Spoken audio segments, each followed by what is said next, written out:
not a clue that that girl was in that house or anybody else was in there against their will, because how he is he just comes out to his backyard, plays with the dogs, tinker with his cars and motorcycles, goes back in the house. So he's somebody that you look away because he's not doing nothing but the average stuff. You see what I'm saying? Yeah. There's nothing exciting about him. Well, until the day. Charles Ramsey is by far the best interview so far on this story. He is the neighbor that heard Amanda screaming, ran over there, and banged down the door. He was living next door to this man, Ariel Castro, who's now under arrest, along with his two brothers, and Amanda Berry, Gina De Jesus, and Michelle Knight, those three teens that had disappeared 9 years ago. They were found in Castro's house, amazingly close to their homes, where their parents grieved, hoped and prayed for the past decade that they'd find them. Former Detective Steve Kardian joining us via Skype. And I think that's the hardest thing, Steve, for everybody. I guess if you look at statistics, usually it's somebody you know. Usually it's somebody in your neighborhood, someone that you've been in contact with. So I guess we aren't surprised if we look at the stats. But we were talking about this, the three of us here on set, that when you've got a gut about something, don't let it go. You know, Kyra, the most important thing I think that was said so far is what Christi Paul said, is that good gift of intuition. We all have it. We all disregard it. We put it aside. In every society, men are more violent than women. Therefore, women and children have the greater gift of intuition, but we see that they put it aside often. Listen to it. Believe it. It'll never do you wrong. It is always brought about by some sort of stimulus. However, often we say, well, I'm being silly. I'm being foolish. But a very valuable point of information.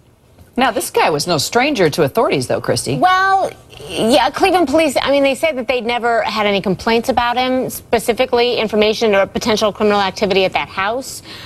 They did investigate him once, we should point out, when he left a child on a bus, allegedly, but they didn't find anything from that.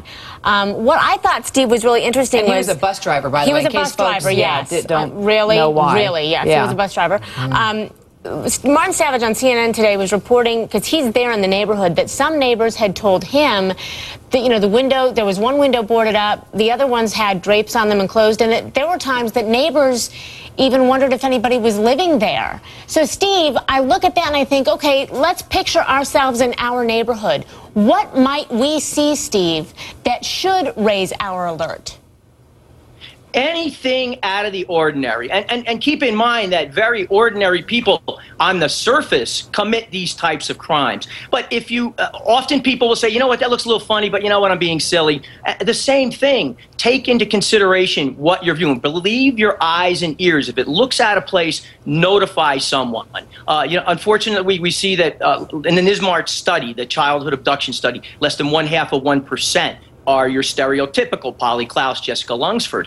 However, so law enforcement doesn't have much experience, but we can do better with this investigative process. But how many times have we seen, and there's a show right here on HLN, What Would You Do? Right. Where people are confronted with these situations and do nothing for fear often of, you know, I want to look good or I don't want to look bad. Or I'm afraid to incriminate somebody else without any solid information. It's amazing what happens when you just go with your gut. And how about Charles Ramsey, once again, that neighbor that heard her screaming. It was her one opportunity in 10 years. He went over there, and it's because of him and Amanda and their bravery that we're talking about this today. Keep it right here on HLN. We're also on Jodi Arias and The Verdict.